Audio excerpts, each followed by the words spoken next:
You lived an entire life before the age of 3. You were born. You opened your eyes for the first time. You heard a voice above you.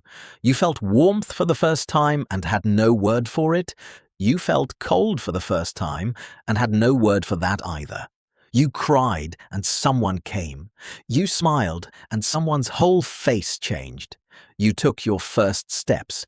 You said your first word. And you remember none of it. Not a single moment. Most people assume the answer is simple. Your brain wasn't developed enough. You were too young. Nothing that complex was being stored. But that's not quite right.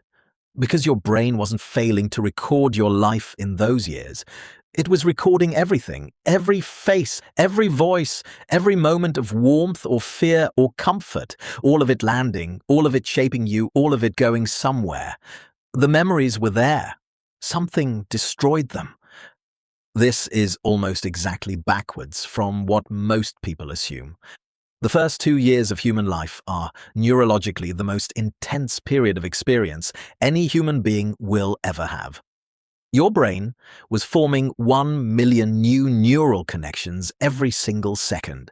You were encountering everything for the first time. Light, sound, texture, hunger, satiation, faces, voices, temperature, pain, comfort, with zero prior reference. No framework, no comparison, no, oh, this is like that other thing. Just raw, unfiltered, total experience arriving continuously with nowhere to go and nothing to filter it through.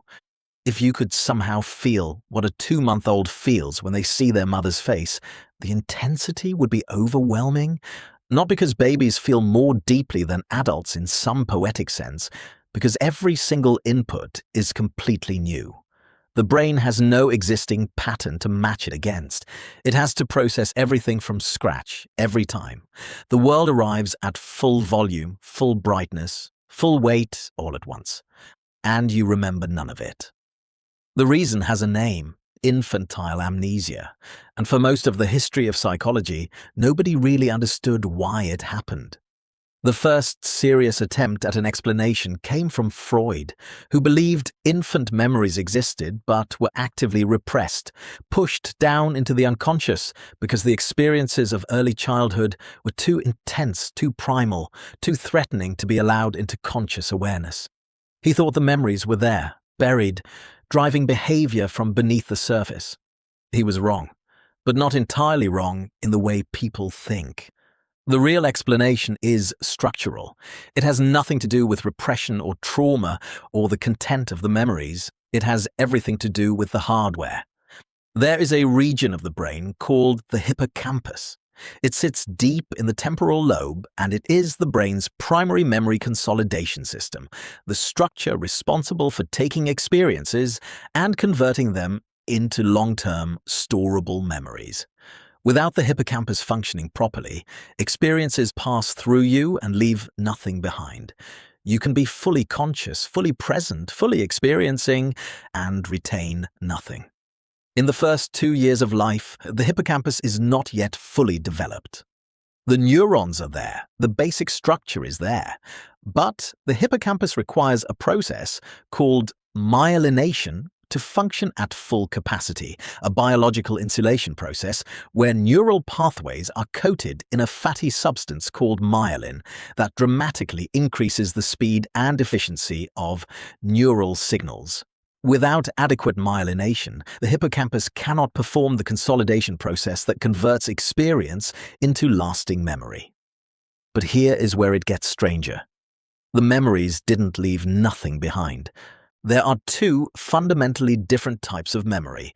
Explicit memory, the kind you can consciously access and describe, the kind you mean when you say, "I remember," and implicit memory, which operates entirely beneath conscious awareness and shapes behavior, emotion, and physical response without ever surfacing as a recollection. Explicit memory requires the hippocampus. Implicit memory does not. Attachment researchers have spent decades studying how the emotional patterns established in the first 2 years of life, patterns you have absolutely no conscious access to, shape how you relate to other people for the rest of your existence, how you handle conflict, how you respond to intimacy, how you behave when you feel abandoned or overwhelmed or unsafe, whether you reach toward people when you're in pain or whether you pull away, whether relationships feel like safety or threat. Or none of these patterns are stored as memories you can examine. They are stored as reflexes, as automatic responses, as the emotional grammar your nervous system uses to navigate the world, written in a language you learned before you had language, from experiences you cannot remember having. There is something else that was happening in those early years that most people never consider. You were learning faces. Human infants are born with a remarkable and specific bias toward faces. Newborns within hours of birth preferentially track face-like patterns over any other visual stimulus. Not trained to do this, not taught, born with it, the brain arrives in the world already oriented toward the most important information in its environment, other humans.